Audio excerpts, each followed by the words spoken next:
Okay, Kitty, so the answer that everyone is waiting for, okay, is the dress... Fuck the dress. Is it blue, black, or white, gold? Fuck it. Fuck the dress. Oh my god, Kitty. Fuck the dress. Have coitus with the dress. Maybe not. Hello, Riley. Welcome back to Max and Kitty's Anime Vlogs. Today, we're going to be talking about episode number 8 of Durarara Season 2, titled A Ladies' Man Has neither... Money Nor Power. Yay! The titles are getting increasingly longer and longer and longer and more complicated. It's just to spite your job. It's it's out of spite. Yeah. I know the guy who made Durarara. He's a bag of dicks. Mean. I love the show. I'm full of trash. Yeah. With all that being said, okay.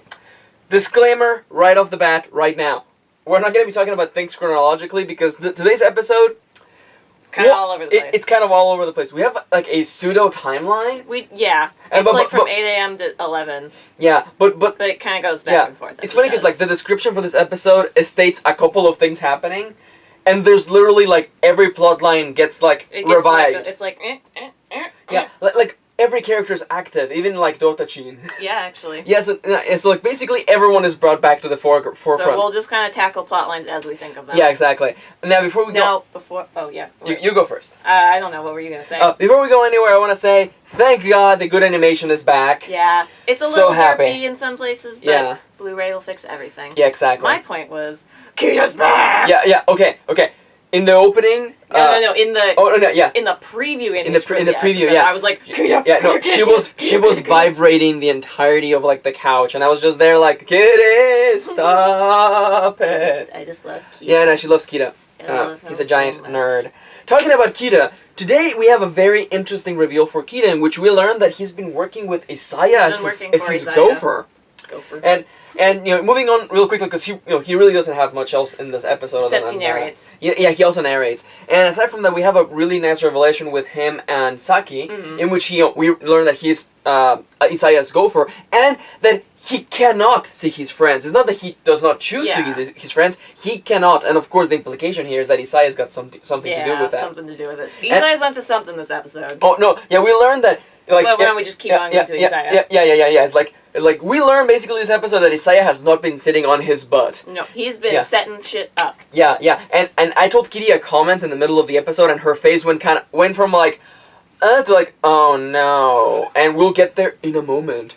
What else happened on this episode? Well, we had... are we going to talk about Isaiah while we're here? Well, take it away. Well, Isaiah has been setting up two things. So, number one, the reason that Akane went to go kill Shizuo is because Isaiah told her that Shizuo was a hitman out to kill her. Yes. Now, we know this isn't true because, A, Shizuo is not a hitman. He would never kill anybody. He hates violence, even though he's super violent. Yeah.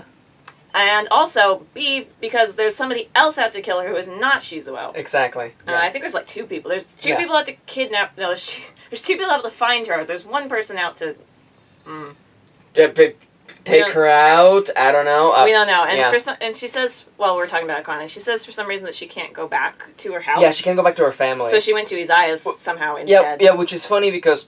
her family wants to get her back. Yeah, her family wants to get her back, but she can't go back. Yeah, and the agent man who hired the Russian assassins wants to get her as leverage for the Yakuza. Presumably. Against the Yakuza. So, we have a really complex situation going on, but at the core of everything, it's Isaiah's fault. Of course. Now, what is the other thing he was setting up? So, he sets up this whole thing with Shizuo where he sends him on a wild goose chase, where, after Akane reveals that she thinks Shizuo is a hitman, and Isaiah told her, he's like, I'm gonna go beat the shit out of him. Isaiah's like, oh... You got it wrong. Isaiah and I were friends. We had a falling out. I'm going to go see him right now. Wink. He even does the wink. Yeah, no. So, that scene was really, really funny. I like that, yeah. Little gay, even. Yeah. So he goes to Isaiah's apartment because, of course, he knows where Isaiah lives. Yeah, of course, yeah. And Namie somehow manages to keep him from ripping the door off. I'm not sure how. How he didn't just rip off the door. It is entirely likely that it's reinforced or something. Yeah, I think after the multiple times Shizuo has probably come to Isaiah's house, he's like, you can assume. And of course... And he literally presses the doorbell so much he starts bleeding on his finger. And then he does the door handle so much he's bleeding everywhere. That would show the strength of the door, though, because he could not just wrench it out. That's true, so, yeah. And that leads... Oh, yeah. Yeah, and it would make sense for Isaiah to reinforce the entirety of his, like, regular livings. Yeah. And just really quick, like, I love that Shizuo was thwarted by a message that said, we have moved. Yeah, and it said probably... presumably it said where they had moved to, which is why exactly. Shizuo goes to the next location, which he tries, he's like, with doorbells not working, and he opens the door, and it's fine. And you walk in, it looks like it's the place where the Yakuza met. And it is. It is and not only that, but he walks in on a bunch of dead bodies, one of which is a man that is literally like pressed into the wall. And as soon as we saw that, I said, he's getting set up. Yeah. He just got set up. And right after he walks in, another guy walks in and is like, oh my god, what happened it's like, here? It's that man! He took 3 of our men out! Hiwajima! Yeah. And then to wrap up the last of Isaiah, while we're at it, he has a shot he has a shot at the end of the episode where he's like in a super dark room because Isaiah refuses to turn on the lights. Yeah. Thanks, Isaiah. And he walks out, and it kind of, to me, it looked like he might have been injured. Like he might have been like holding his arm a little bit. He had a little bit of like a weird posture. Yeah, a weird posture. Yeah. Yeah. So that's all with Isaiah, Shizuo, Akane. Who did we start with? Kida. And Kida. Yeah. As we mentioned. This episode brings everyone else back into the forefront. So you know what? Let's take care of the little people who didn't do much this episode. Celti's around. Yeah, so Celti, of course, and Celti, Verona, and Sloan. That's right. What happened is that Verona and Sloan from the previous episode, realizing that the bike was actually tagged, brought her to an abandoned shipyard. Yeah, which happens to be the place where the yellow scarves used to be. I'm pretty sure. Yeah, he kind of doesn't mention it though, which is the weird thing. Yeah, I feel like he would mention it. I honestly. You saw the stand. It's true. Like, it looks just like it, but they don't mention it. Yeah, I have to assume that there's not many places in Ikebukuro that look just like this. I have to assume that it has to be it. Yeah. So anyway, Celti... So Celti has been, like, brought here, and she's, like, all she does this episode, and it's really cute. She's outside the window, like poking her butt, like... Why is Mikado? Is Mikado going to be okay? And and then Verona and Sloan are watching her watch them. Yeah. So what Mikado is doing... Now we're going to go back in time. Yeah. He met up with, or Alba came to his house early to go meet up with him. Knocked on his door. His goons right behind him. Yeah, all sneaky. And it looked like they weren't there. Like, the animation had, like, erased them, but they were there. Yeah. Thanks, animation. Yeah. There's some derps in this episode. It happens. It's okay. At least it was way better than... Oh, thank you, Lord. Slight show. And Simon having, like racially offensive lips. And yeah, he always kind of had some beautiful lips. It's slightly though, but that that's a little. He looked like a cardboard cutout. Yeah. So Alba takes him to that warehouse, and then he has a bunch of his goons, like all of his goons. A bunch of his goons, yeah. And we learn that they are the people who have been steering the pot. They're the guys who attacked the tiger biker gang. It starts with a T. Toromaru? Something like that. Yeah, something like that.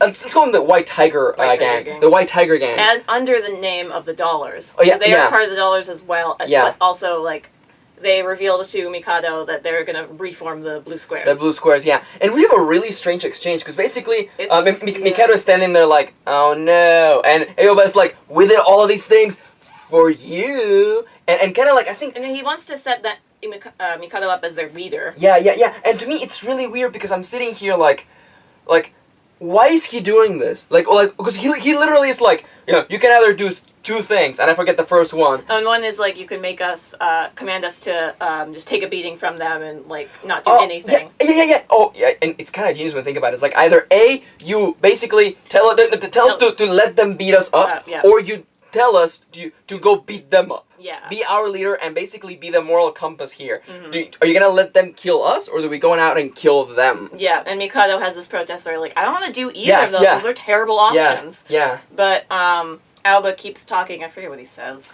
Alba kind of just... Alba does kind of like the whole speech thing is like, can you tell that I've orchestrated this just to prove how awesome I am? Yeah, but at the end there's this, like, nice twist where... Alba, or Mikado's like, I don't want to do this, and Alba's like, then why are you smiling? And you know what this brings me back to? The first season. And doesn't Isaiah have a line where it's like, it looks like you're enjoying this? Yeah, I think that's the season half-ender. Do you think Mikado is getting some character development at last? I think Mikado has always enjoyed the drama, and that's partially why he wanted to kind of reform the Dollars when he was still wherever he was in his old country home. Yeah. Where it's like, there's still this, like, edge of, danger to them, but there's still the point like we have to save the city or whatever. But he still likes that conflict. I think. Yeah. So I think that's why Alba maybe chose him, and Alba knows he's the leader of the Dollars. Yeah. I think the problem with the Dollars is that it's so kind of broken. It's a little broken. It's a little broken. It's kind of like how is it not hard to know who's a dollar, who's not? When it's basically open and anybody can join. And Isaiah is basically giving information away to anybody who can stir the pot. Yeah. One thing I forgot to mention about Kita is he notices that all the chat logs have been erased. Oh yeah. Which is kind of a weird thing. Yeah. Which and it's funny because Isaiah was at the computer in the scene that we saw him previously. That's true. Yeah, he might have been erasing them all. Yeah, I'm not sure why. I'm not sure what the purpose of that would be. That's Yanto. Isaiah's setting something up. Yanto's trying to get in the door. There's a difference. What a dongle. Rochi's in this episode. Oh yeah. He not much at all. He just makes me more makes me like him less. He is trash, and then he confronts Dota. Yeah, and Dota is all like, "You're trash." And then Dota's like, "You're the leader of the zebra print or whatever." It's zebra white tiger. It's a pretty it's the motif is not so cool, but you know what? Yeah, it's the gangs. Who cares? They have a name. Who cares? Also, ironically, Walker gets like 3 lines in this. No, like 5 lines in this episode. He likes to buy art, I guess. Yeah. So he got blacklisted from the art place. Because he like what's the word? Haggles. He complains too much about like, their prices and the shop ladies and all that. And the shop lady's Walker. And then the owner's like, he's blacklisted. Kicks him out. Yeah. It's. I kind of wonder if Walker did that on purpose though, because he doesn't really seem interested in the art. Yeah, I wonder if he knew that Rochi had already been tailing them. Maybe. So Dota was like, you go in there and we'll get the attention of Rochi because Rochi's in there. I don't know. It's definitely interesting. Because Walker would obviously know he's already blacklisted from that place, so why would he go back? Yeah, unless he's just like so reckless, like I'm just gonna go back in there. Maybe he's trolling. When the owner is clearly there. Yeah. Because Walker don't care. Walker don't care. Yeah. Have we seen that episode? Yeah, but we forget that he nearly lit someone on fire. Everyone on fire. Yeah, like he Molotov cocktailed like. Yeah, I almost kind of feel like Erica keeps him down. I think so, and Dota reels all of them in. Yeah, it's like, come on, guys. We were actually joking, and we came up with the ideas like I do honestly feel that Dota Chin would honestly take care of the dollars. Like he would run that pretty well. He would run the tight ship. Yeah, and Rochi actually thinks that he runs the dollars. Yeah, which shows how incompetent he is. Yeah. Oh, Rochi. Rokuja. Chikage? Yeah. Yes! Nice. Good job. Yeah, Rokuja Chikage. I'm really bad with names, but his name kind of chimes with me. I like That's it. Weird. Yeah. He doesn't. Yeah, I don't know. I'm having issues with him because it's like I don't like him. He's clearly using the whole women thing as an excuse for beating up people or just being like. No. The thing that got me. Well, I all of his scene with Rochi, but the thing that got me is he wouldn't go after Walker and Dotachin because Erica was there. Because there's a woman there, I'll just tail them. I don't know. We'll see what else we get from him. Probably a silly death scene. I'd be okay with that. No. Okay. By the way, Andre was present. We get a scene from her. Was at the sleepover. There's a big old sleepover. There's a sleepover. It's actually adorable. Place. Yeah. Shizuo and Tom and Henri and Akane are all there sleeping over. It's kind of adorable. They don't get PJs or anything. They're just Shizuo's in his fucking suit. It would have been silly though if you get Shizuo wearing one of Shinra's shirts and it comes up to it's like a midriff top. Yeah, exactly. Yes. Shizuo's this isn't really my style. Oh my god. Yes, and they're the really generic shirts from his dad's company. Yes. Shinra Co. This retelling of Final Fantasy VII is really weird. It's a little bit. And we do get Henri because at the end we learn that she's gonna help the little girl get to somebody. Yeah, and in the preview you kind of see it's presumed to be Salty. Yeah. Oh yeah. It's presumed to be Salty. Yeah. Now I realize that there's 2 people in this episode who are strangely absent. Do you know who they are? No. The twins. Always. Where are the twins? The twins have been kind of absent. Yeah. Yeah, we haven't gotten a lot of the twins. They're not really involved in the main overarching city destroying plot line, so they're kind of just there. Yeah. I think. I wonder if they're going to get involved with Alba in some way. I'm not sure. He does seem to have a thing for them. If not a serious thing, I mean kind of like, hey, would you mind just going and beating up this guy for me? Or Or although that doesn't sound like Aoba though, he'll be like, "Would you like me to beat them up for you? I will promise. I will do anything for you." And also Igor was, or Egor. I'm sorry. Egor was not present. All the Russia sushi people were also not there, but mostly everyone was in this episode. I think I'm. And we basically have we taken care of every like loose end before this. Because this feels like a really good, I don't want to say like middle of this season. It does definitely feel like a good, like, here's where all the plot lines are kind of culminating and we're going in a direction. Yeah, and we're getting the bottleneck. Because we're getting like and what I love about Durarara is like all the multiple points of view converging. Yeah. And we have Celti, like literally inches away from Mikado as he's about to get beat up. Because in the preview, we see instead of like the White Tiger Gang showing up there. Yeah. The White Tiger Gang shows up there and then Celti comes in at some point. Which is really funny. And then at that scene with Celti, Verona is also there watching them, and then presumably somebody else is watching them. It's just all connected. I enjoy that because it's not like everyone is at the same scene. We have groups of people in similar places, which gives the idea of being a little bit more organic than is like, hey, everyone is here. Somehow culminated in the same place. Yeah. And we'll have I want to see Dotachin beat the crap out of Orochi. Yes, just because Dotachin is just so. Dotachin is. We were talking about this, and it's like Dotachin is like the sort of guy you will go to if you need a favor, and and it's really important. Something. And it's like, hey, Dotachin, this person's been like bullying me, and he's like, done. Got it. And it's like, hey, Dotachin, I need to move my couch. He's like, done. Dotachin is that guy. Yeah. It's true. Imagine Dotachin and like Subaru trying to like move a couch, and then while Walker and Erika are on the couch reading manga. Yes.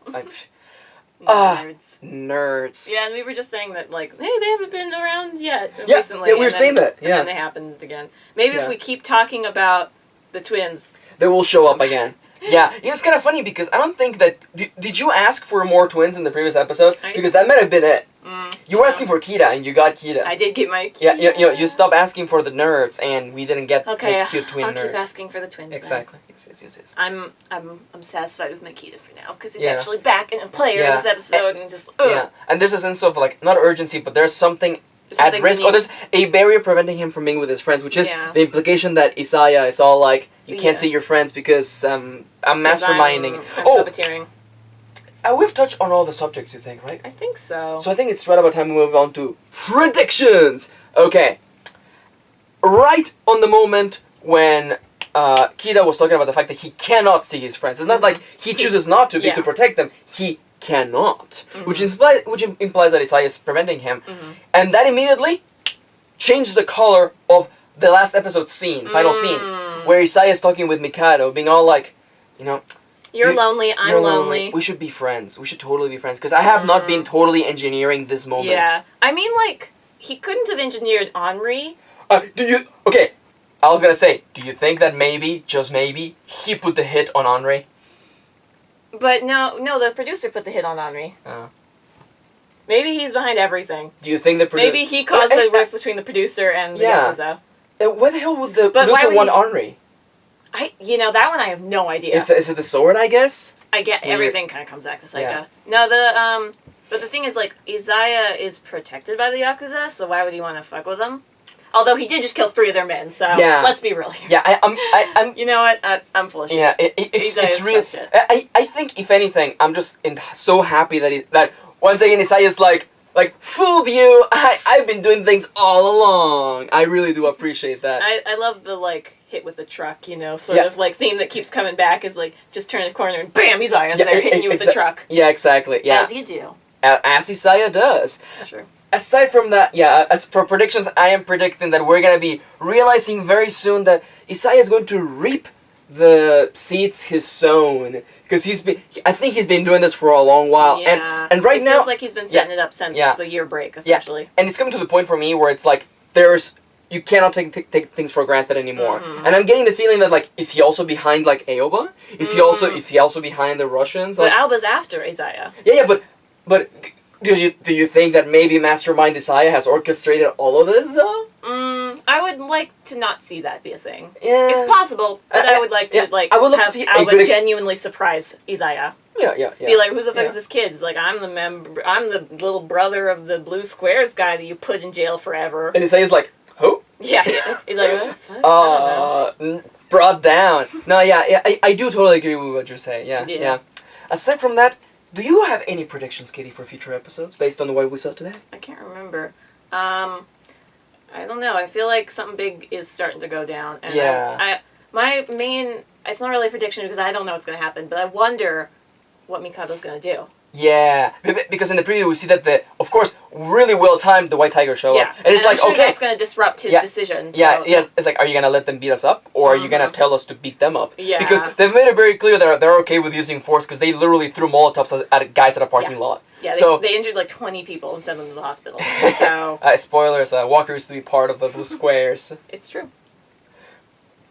So aside from that, do you have any other predictions? I want more twins, but that's not a prediction. Well, in that case, then let's go over to a wish list before we do the final awards ceremony.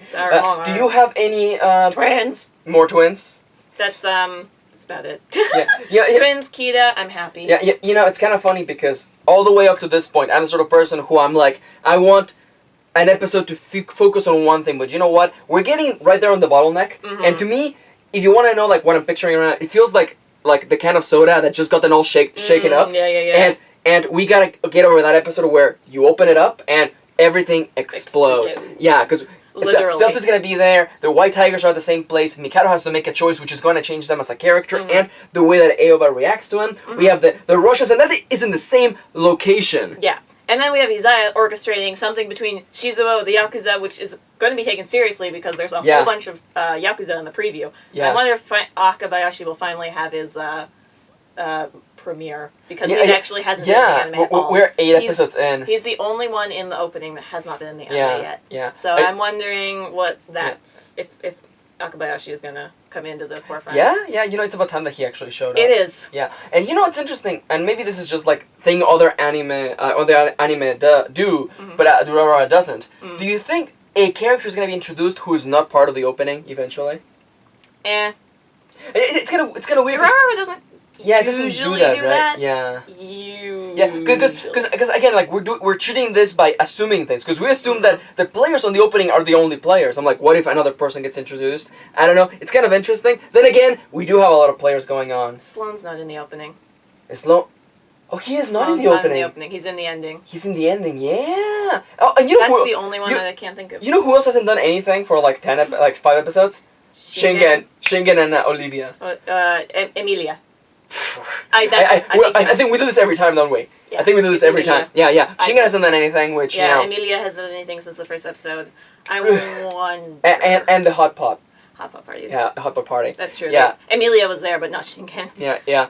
As for my wish lists, as I mentioned, like, I want to see everything go to hell. Like, I'm entirely okay with having an episode just like this one again, but being explosions and Michael Bay, everything's going to hell, basically. I don't know about that one. Oh my god, Kita's a Transformer! confirmed! Oh my god, the Illuminati, it's all real. I don't know about the explosions, but I'm all for everything going to hell. Yes, basket, even. Whatever that saying is. Why is that basket made of ham? That sounds really Hand basket. As in a small basket that you hold in your hands, I guess. I'm not even sure that's the saying. Welcome back to Max and Kitty Critique Sayings. Why spilling the beans? Why not any other sort of like canned substance? Like you spilled the peach reserves. You spilled striking resemblance. Oh, that's a reference to The Walking Dead Season 2. Go watch my playthrough on my channel. This is my channel. Oh yeah, I was like, this is my channel. This is my channel. Okay. Now I think it's just about time. Let's do awards for the night. And let me open up real quickly right now. I want to give the least goon-like goon of all time award to Cat Ear Man, who's a member of the Blue Squares.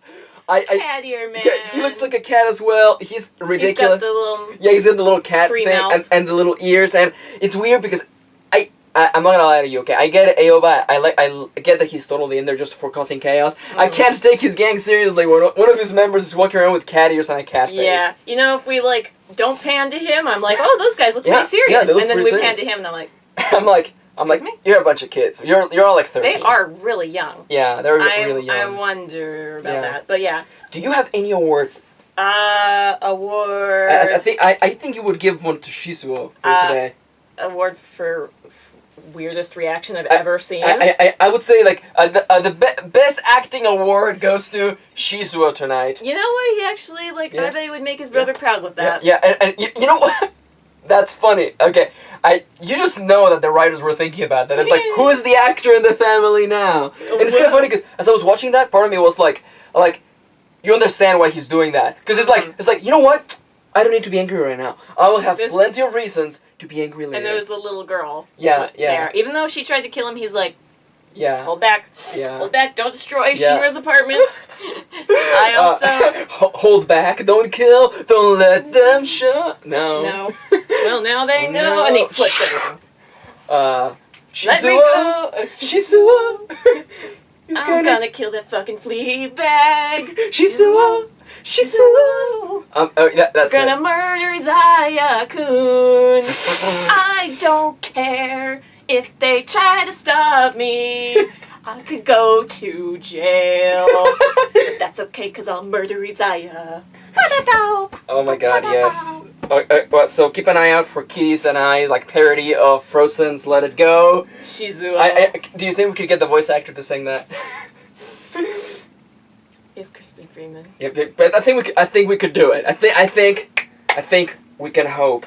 So yeah, best acting award goes to Isaiah. That was actually fucking hilarious. Shizuo, I'm so sorry. One more award for Kita for existing. For coming back. Kita just gets an award. These awards, just like any awards, are an absolute favorites game. It's entirely subjective. Kita's the only character I've ever crossplayed. If that says anything about how much I love Kita, then this award show is entirely subjective, obviously. It's kind of funny because like you would also give the twins awards for every episode. It's true. That's because they're gay and cute. They're adorable. And There's I would no question to that. am working on cosplaying them. So at the same time, she's working really hard. That'd be weird. That would be weird. Kita gets an award for coming back. Yeah. You know what? And actually having a meaningful plot-related element and coming actually, up. like, his character development and his narration is just like, I'm this lonely shithead. Yeah. Just a high school dropout and just like... That is, and I'm happy that they're actually addressing the fact that he's like dropped out of high school. He's a high school dropout. Yeah. I mean, it's not as horrible as in here, because in Japan, it's like high school is college level, essentially. Yeah. So if it were in the U.S., he wouldn't be able to get a job or anything. Yeah. But, like, that's middle school equivalent in Japan, so it's not as bad for him, at least. Yeah. Baby Kita. Kita. And also, like, to be like, silliness aside, is like, this has been the most character development he's had since we learned that he has a cheese background on his iPhone. That's true. That still gets me every time. I'm like, Kita, come on. Like, it shows that you went as far as changing the default background, but to cheese. Kita's a weirdo. He's a weirdo. Are there any other awards you would like to hand out today? Nope, I'm good. Well, in that case, I am looking forward to the next episode because I think that things are about to get real. So, and hell of ugly. With that said, though, I want to thank you for watching. If you have any awards, predictions, or thoughts of your own to this episode, feel free to leave it in the comments down below. With all of that said, though, I want to thank you for watching. Like, subscribe, do all of the socially related things, and we'll be seeing you soon. Did we do this in one shot? Basically. Holy crap, we did this in one shot. We did it. Yeah, and we're professionals. We are professionals. And I let you. Oh my god, we are giant nerds. Oh wait, are you gonna keep the freaking film going? Because I'm just here just replying to text messages. Yeah. Oh, it's the great prince. Hey, but don't attack me. Oh, come on. Oh, you're purring. Gentle little boy. You're the worst. Oh, okay. You know what? He was sleeping on my lap like 20 minutes ago. Yep. And he was all like, I love you. And now he's all like, I'm a killer queen. I'm a killer queen. I wish I could sing that song.